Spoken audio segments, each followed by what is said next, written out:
to another episode of The Opinion Spot.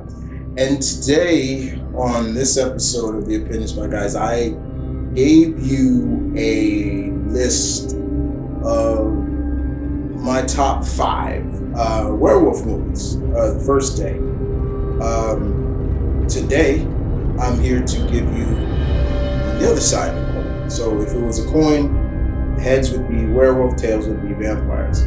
Now, you guys know me. I always said I'm more of a werewolf fan than a vampire fan, but there have been some really good vampire movies that I really like, despite I don't feel it too much anymore like I used to. When I used to watch vampire movies, like when I was like maybe in my teenage years and my early adult years, I couldn't really watch when they bite people because I would feel it. I felt like I felt it, and I was just like, I can't.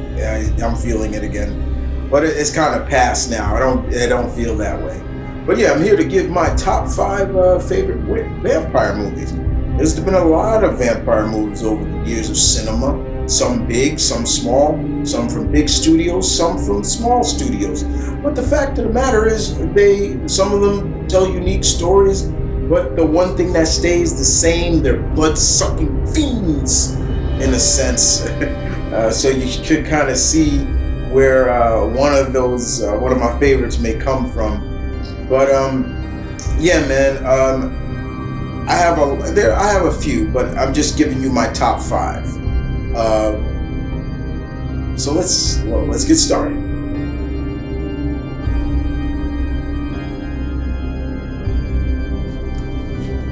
So we have number one on the list, and as you saw, number one comes from Lost Boys. Guys, I'm a child of the 80s, man, so you should know by now there are going to be some vampire movies from the 80s on this list. Rock and roll, badass music. The 80s was big for vampire movies. And when Joel Schumacher came out with The Lost Boys, I remember hearing about it. Never saw it in theaters because I was like 5 when it came out. So I didn't see it until maybe 1988. So I was like 6. But I remember seeing it and loving it. Wasn't scared of it either. Despite it being very colorful and very much plopped into the 80s with, Santa Carla and, calling it the murder capital of the world and people you seen when they're coming in. The music alone from this movie was just great. Even when Diane West and her boys are coming into Santa Carla, that music, people are strange. I was like, that was just good stuff right there. And you loved it. And you didn't know if it was a vampire movie. That was the one thing I didn't know.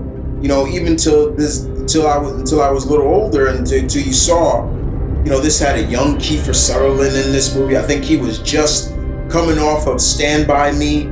And so a lot of the actors and actresses in this were young, former models and everything like that. So they had that pretty boy look to them very well. And when we finally get to the nitty gritty and action packed of the genre, was great. When they finally revealed what they were, it was great to see them attack this group of kids, and they're ripping people's skulls off. They're biting in the head. They weren't biting the neck. They were biting the heads and scalping them. And then of course, Michael, played by Jason Patrick, he finally realized what he was. It was a different take because he drank David's blood and he became a vampire. It wasn't a bite until the end of the movie where that plot twist came, where we saw that I'm forgetting the actor's name who liked Lucy, Diane West's character. He was their father, and it was just like, oh snap. Everybody played a good role in this. I love this movie. It's still one of my favorite vampire movies to this day. There was a sequel comic series about the run. It was good. And it's really good to see, like when I see here on YouTube, I see a lot of people watching it for the first time and enjoying it as much as I enjoyed it as a kid and still enjoy it now. So yeah, number one is definitely Lost Boys.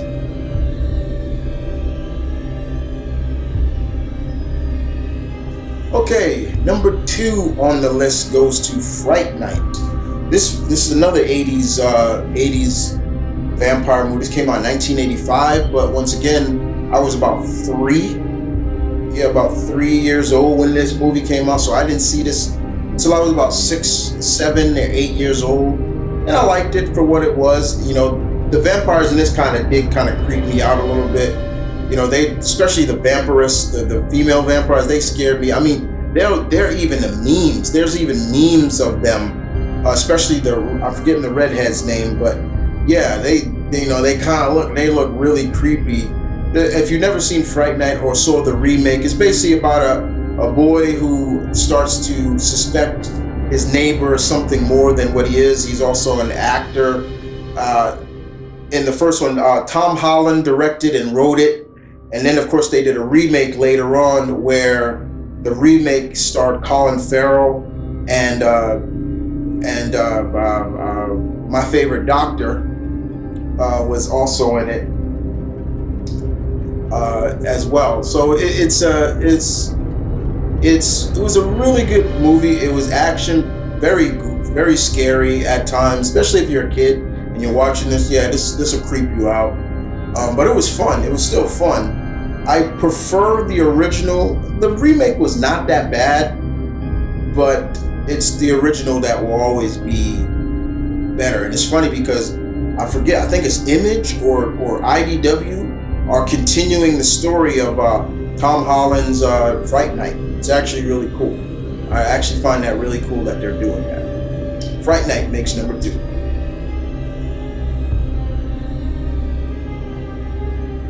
Number three on the list, of course, goes to a more of a different take in the vampire genre, but I actually really love the movie because of the take of it. And this is coming from the early 90s. We're talking about Interview with the Vampire. Tom Cruise, Brad Pitt, Antonio Banderas, a young Kirsten Dunst, all in this movie. And pretty much, Christian Slater.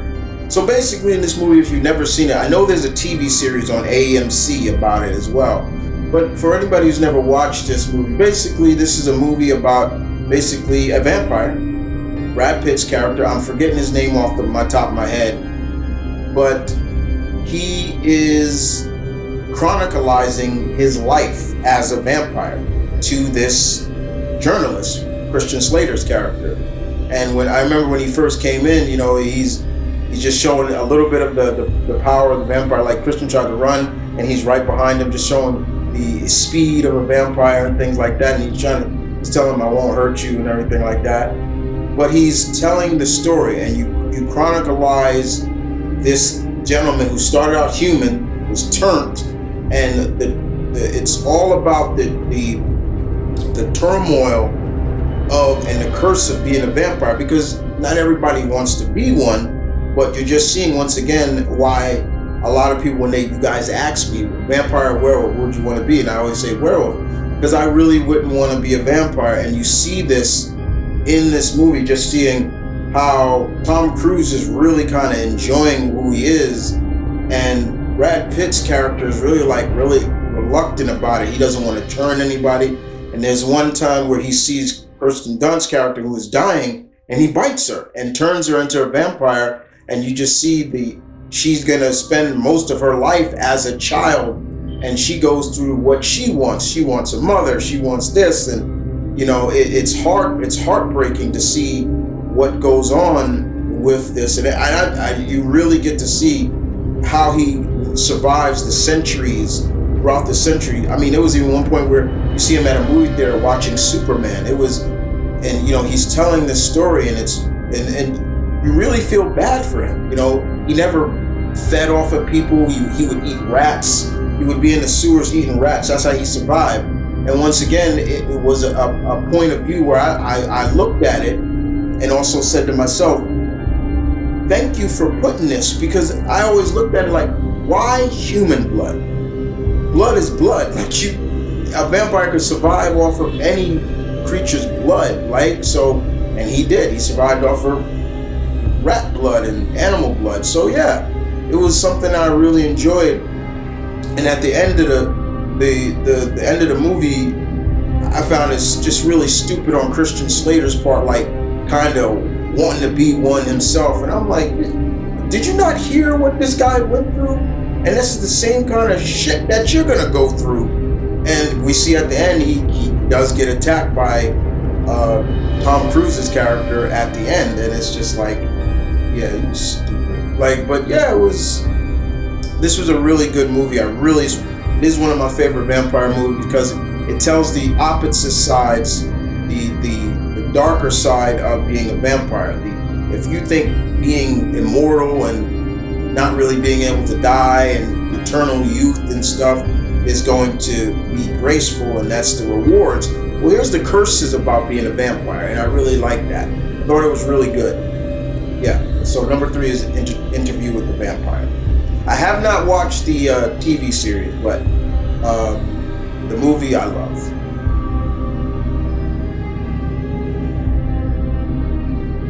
Number 4 on the list goes to the movie that started it all. I once again pay homage to what came before. Respect the foundation. And with all due respect, that goes to Universal Studios 1931 Bela Lugosi Dracula. If it wasn't for this movie, Dracula, there would be no other movie, no other vampire movies, in so to speak. They would have never been able to stand on their own, because this is still, no matter what, this is the foundation. The same thing I say about the Wolfman, werewolf movies. If it wasn't for the Wolfman, the other werewolf movies wouldn't be as they are now. Bela Lugosi made that character. Yes, Bram Stoker is the creator of Dracula. The character. Dracula was real, but Vlad the Impaler was real.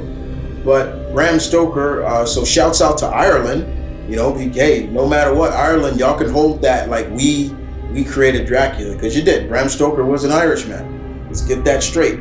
But Bela Lugosi made that character. He had that Romanian charm to him.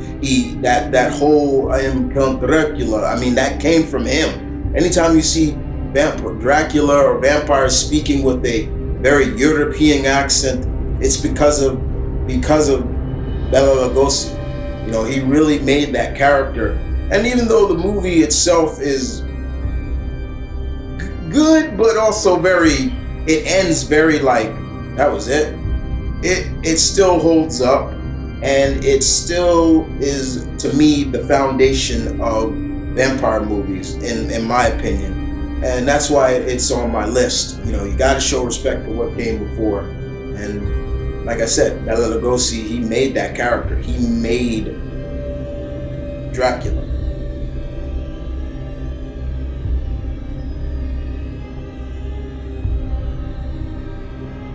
And last but not least, number 5 on the list. This may shock a lot of you, but I actually like this movie, and I remember finally getting to see it. Didn't see it in movie theaters, but I did get to see it on cable one time when I first saw it. It came out in 2010. It's called Let Me In. It is a vampire movie, and it's really centered around young actors. And one of those young actors is Chloe Moretz Grace, who you all know who play Hit Girl and things like that. She is a vampire called Abby, and she befriends a boy. I'm forgetting the boy's name, but he was 12 years old. He was always getting bullied, shunned at home, and he would spy on his neighbors, and he would always say hi and talk to this girl named Abby, who would only come out at night. We never understood why until later he discovered why. It was a very interesting story of just friendship. How far are you willing to go for a friend? And also what the friendship would turn into something more, and how much that person was willing to help. these were great scenes. This movie got highly praised because of the young actors, because of just how the chemistry between them was. It you see when the boy finds out that Abby is a vampire, he's not as scared about it, but he she does open up about